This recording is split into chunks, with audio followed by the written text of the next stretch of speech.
नमस्कार। ATN live में आपका स्वागत है और मैं कैलाश कश्यप एक नई डिबेट के साथ आपके सामने मौजूद हूं।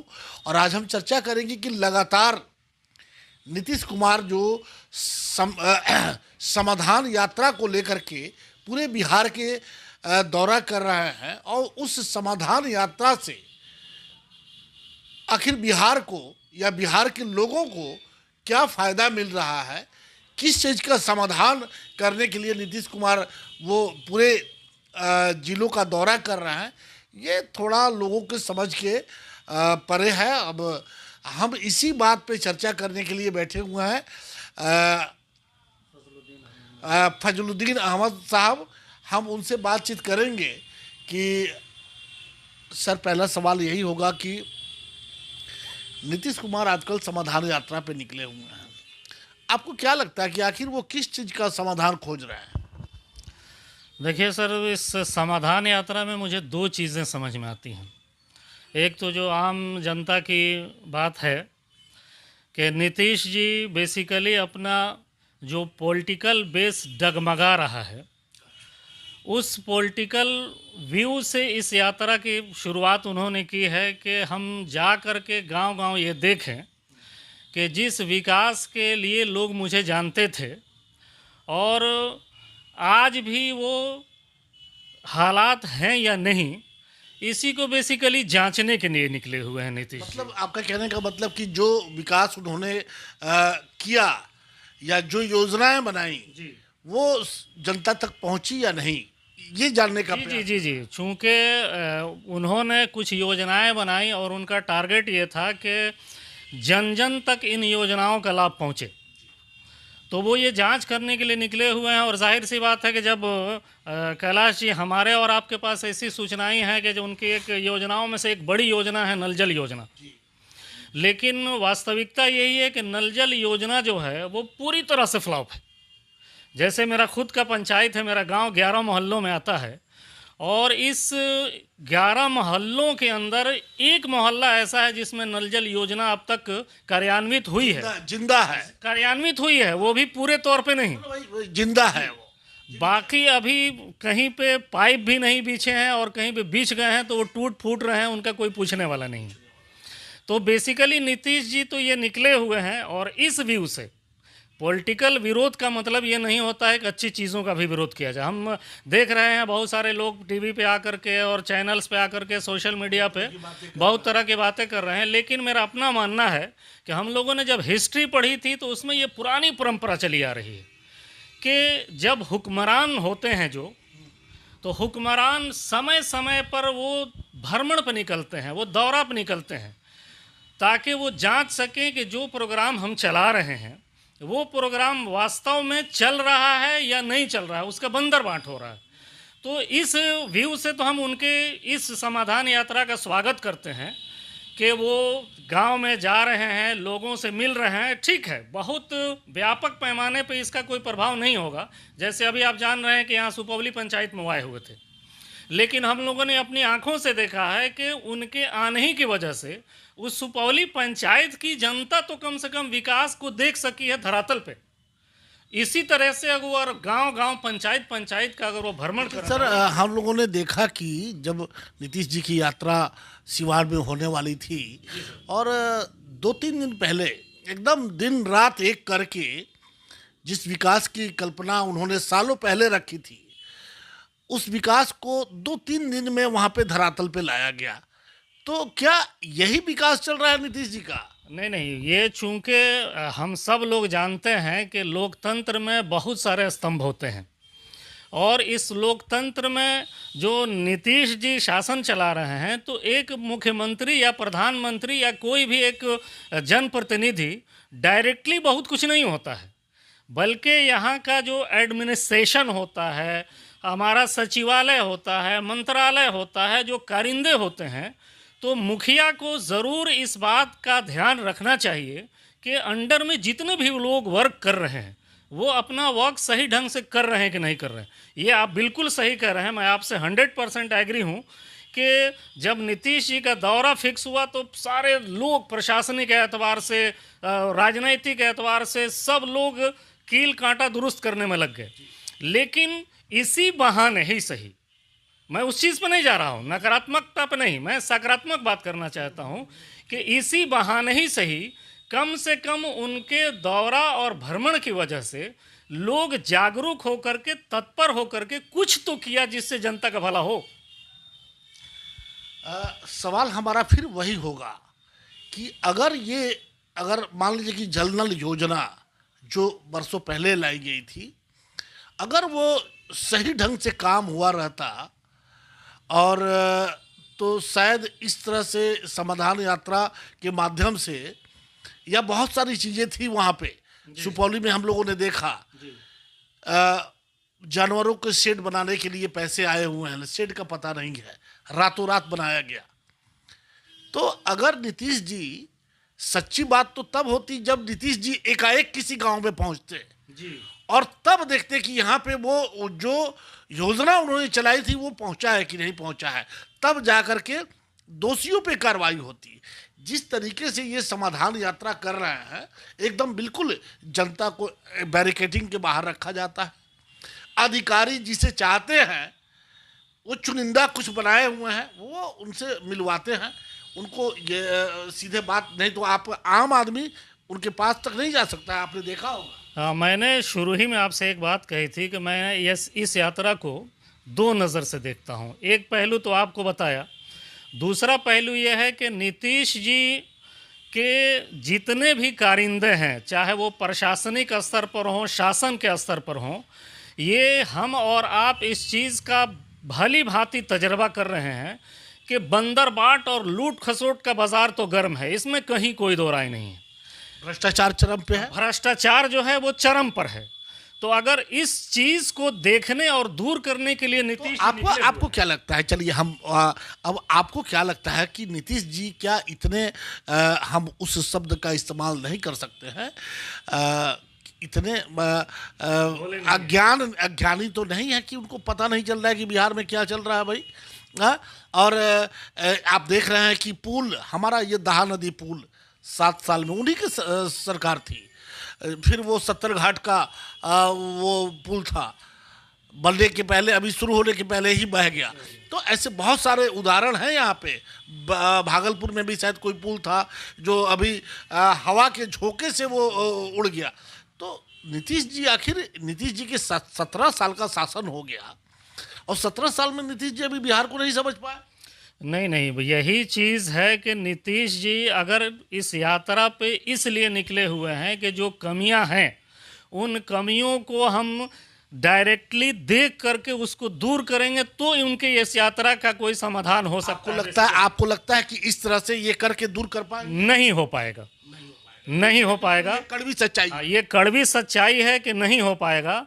वजह यह है कि जब तक आप डायरेक्टली जनता संवाद में नहीं आएंगे, लोगों से डायरेक्टली आप संवाद करके धरातल पे वास्तविकता क्या है उसको जानने का प्रयास नहीं करेंगे तो कोई समाधान होने वाला नहीं है। ये अधिकारी आपको घेर करके और ये एक सब्ज बाग आपको दिखा देते हैं, इससे क्या आम आदमी को कहाँ नहीं, आम आदमी तो आप भी लुट रहा है। नीतीश जी अगर निकले हैं इस चीज़ को जानने के लिए कि हमारे अधिकारी, हमारे नेतागण या हमारे दूसरे लोग कैसे जनता को ठग रहे हैं या उनको मूर्ख बना रहे हैं, तो इस चीज़ को दूर करने के लिए निकले हैं तो उसका मोस्ट वेलकम है। लेकिन अगर सिर्फ वो अगर अपना राजनीतिक वो जो धरातल पे जो वो उनका पृष्ठभूमि जो है, कई जगह फैजल जी, कई जगह हमने देखा कि जैसे छपरा में भी हुआ, सिवान में भी हुआ था, विरोध भी हो रहा है कई जगह। अभी पीछे मोतिहारी वगैरह वहाँ भी विरोध हुआ था, आगे भी विरोध हो रहा है। कहीं ऐसा तो नहीं कि नीतीश जी इस समाधान यात्रा के को सामने रख करके और ये अपने को टटोल रहे हैं कि जनता में हमारी छवि, चूँकि कभी 108-9 इनके ये विधायक हुआ करते थे, आज 40-42 पे सिमट गए हैं। तो कहीं ऐसा तो नहीं कि ये अपने आप को तौल रहे हैं कि जनता में उनकी छवि, वो पुरानी छवि है, बरकरार है या ध्वस्त होती जा रही है? नहीं सर, इसका जवाब तो हमने शुरू ही में दे दिया था कि मैं ये समझता हूँ कि नीतीश जी दो तरह से निकले हुए हैं। पहले इस चीज़ को मैंने बयान किया है पश्चिम में कि वो खुद को टटोल रहे हैं कि हमारी जो छवि बिहार की जनता पे थी वो अभी भी बाकी है या नहीं। और अगर दूसरी दृष्टि उनकी ये है कि हम डायरेक्टली समस्याओं को देख करके उनके समाधान पे हम प्रयास करेंगे वास्तव में, हकीकत में, तो ये सराहनीय कदम है। लेकिन मैंने पहले ही इसका जवाब दिया है सर आपको कि ये शायद मुझे लगता है कि नीतीश जी इससे अभी तक तो जितना चल रहा है इससे कोई बहुत ज़्यादा फायदा नहीं होने वाला। तक जितनी बातें, जितनी यात्राएं उनकी हुई हैं, धरातल पे जनता को कोई बेनिफिट मिलता हुआ दिख नहीं रहा है अभी तक। अच्छा, आपको क्या लगता है कि अभी 2025 में विधानसभा का चुनाव होगा, अभी 2.5 साल बाकी है। इस दरमियान ये भी कहा जा रहा है कि जो विपक्ष है यहाँ पे बीजेपी, वो कह रहा है कि भाई बहुत ज़्यादा दिनों तक ये सरकार नहीं चलेगी। आपको क्या लगता है कि नीतीश जी 2025 तक ये जो 7 दलों का जो महागठबंधन बना है उसके साथ चल पाएंगे? देखिए, बेसिकली बिहार की बात जहाँ की जाए तो जनाधार वाली पार्टियां यहाँ पे 3 हैं, सब लोग जानते हैं, राजद, जदयू और बीजेपी। बाकी लोग हैं किसी विशेष क्षेत्र में अगर उनका कोई प्रभाव है, बाकी जगहों पे नहीं है। तो जो मुख्य धारा से जुड़ी हुई जो पार्टियां हैं, जिनका जनता के बीच में बेहतरीन पकड़ है जिनकी, तो वो 3 पार्टियां हैं। अब उसमें से 2 पार्टियां जो हैं वो राजद, जदयू एक साथ हैं। अगर ये कॉमन मिनिमम प्रोग्राम के तहत ये आपस में, जैसा कि ये संविधान बचाने के लिए या फिर सेकुलरिज्म की रक्षा के लिए ये लोग एकजुट हुए हैं, अगर इसी एकजुटता के साथ ये चुनाव में आते हैं तो इसमें कहीं कोई 2 मत नहीं है कि ये लोग पूर्ण बहुमत में फिर से आ जाएंगे। बिल्कुल सही बात कहा। लेकिन अब इसमें से किसी की भी महत्वाकांक्षा, अगर अति महत्वाकांक्षा का होना, किसी चीज़ को टारगेट में लेना, ये कोई बहुत मायूब चीज़, ऐब की चीज़ नहीं है। लेकिन अब इसमें कोई आदमी अपनी महत्वाकांक्षा को दूसरे पे सिद्ध करने के लिए अगर इस गठबंधन को तोड़ देता है तो यकीनन ये तय है कि यहाँ पे फिर बीजेपी वो बाजी मार लेगी। इन दोनों में से कोई नहीं आने वाला है। अभी आज एक और खबर आई है कि जैसे नीतीश जी मुख्यमंत्री हैं, तेजस्वी यादव राजद प्रमुख जो है वो उप मुख्यमंत्री हैं। अब एक उप मुख्यमंत्री और बनाने की बात आ रही है कि उनका नाम उछाला गया या कहाँ से आया मीडिया में, ये मैं नहीं जानता, लेकिन जो नाम चर्चा में है कि वो उपेंद्र कुशवाहा जी का, कि उपेंद्र कुशवाहा जी, तो उनसे सवाल भी पूछा पत्रकारों ने, तो उन्होंने साफ कहा कि भाई मैं कोई साधु संत थोड़े हूँ और ना कोई मठ में बैठा हूँ, अगर ये ऑफर आएगा तो हम मानेंगे। तो क्या आपको नहीं लगता कि अगर उपेंद्र कुशवाहा को भी उप मुख्यमंत्री बनाया जाता है तो ये जो गठबंधन में ये इसकी दरार की शुरुआत यहीं से हो जाएगी? मुझे लगता है कि बिहार में अगर यूपी वाला तजर्बा अपनाया जाए तो नीतीश जी को बेनिफिट के बजाय लॉस होगा। ठीक है ना? इसलिए कि आज जो बंदा उप मुख्यमंत्री बना हुआ है वो भले ही उप मुख्यमंत्री बन के हमारे और आपके देखने में संतुष्ट है, लेकिन उसके जीवन का लक्ष्य है कि हमको कैसे न कैसे मुख्यमंत्री बनना है।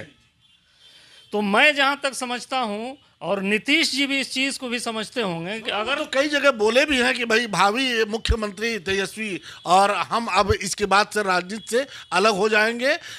ये भी चर्चा हुई कि भाई कहीं ऐसा तो नहीं कि जदयू का राजद में विलय हो जाए, ये सब चीज़ें। नहीं, ऐसा कुछ होने वाला है नहीं सर। ये आप जानते हैं, हम भी जानते हैं कि बिहार में जो राजनैतिक तौर पर परिपक्व पूरे तौर पर जो लोग हैं, तो अगर उसकी सूची बनाई जाए कि सबसे बेस्ट कौन लोग हैं, तो ये तय है कि वो लालू जी और नीतीश जी के अलावा कोई तीसरा नहीं है।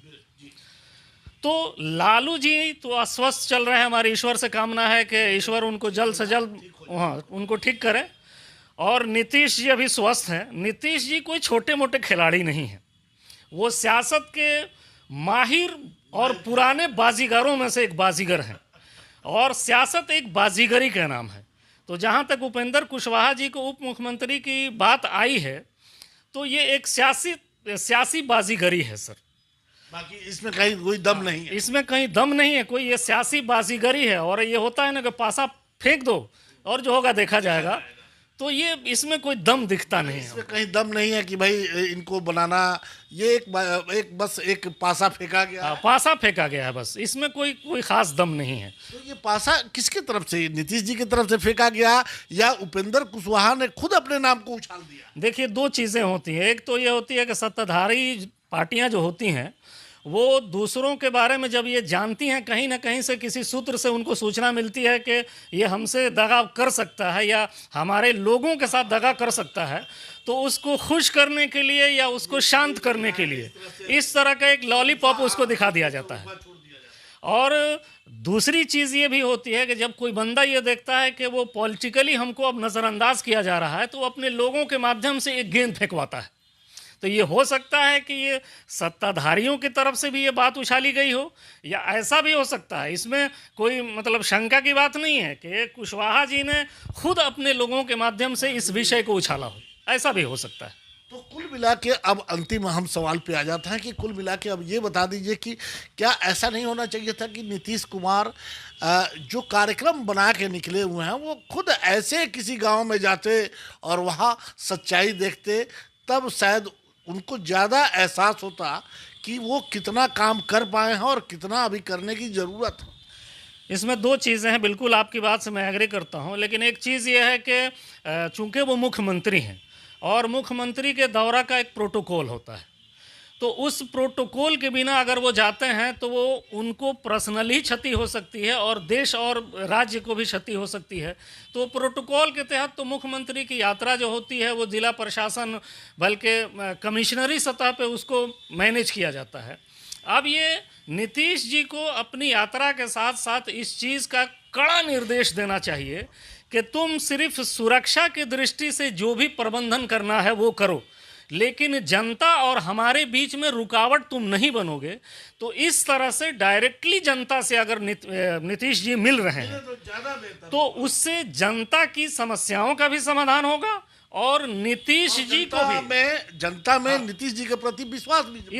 इसमें कहीं दो राय नहीं है सर कि इधर बीच के कुछ दिनों में नीतीश जी का, हम लोग तो चूंकि पॉलिटिकली उनके विरोधी रहे हैं, आप जानते हैं कि हम लोग राजद के, मैं दशक से ज़्यादा तक अल्पसंख्यक प्रकोष्ठ का अध्यक्ष रहा और डॉक्टर मोहम्मद शहाबुद्दीन साहब मरहूम, ये इनके माध्यम से हम लोग काम किया करते थे।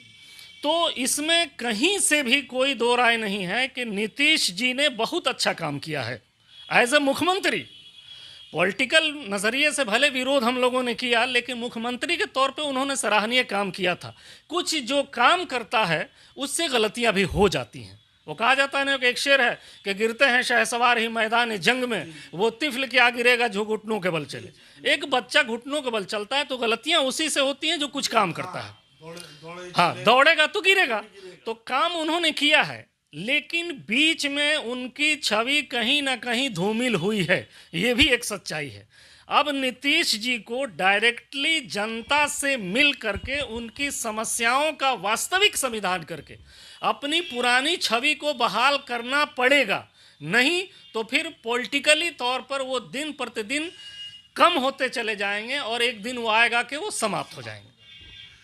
बिल्कुल, आपने देखा कि फजलुद्दीन साहब से अभी हम लोगों की बातचीत हो रही थी नीतीश जी के समाधान यात्रा को लेकर के, और ये बिल्कुल सही इन्होंने कहा कि नीतीश जी को जनता से सीधे मिलना चाहिए।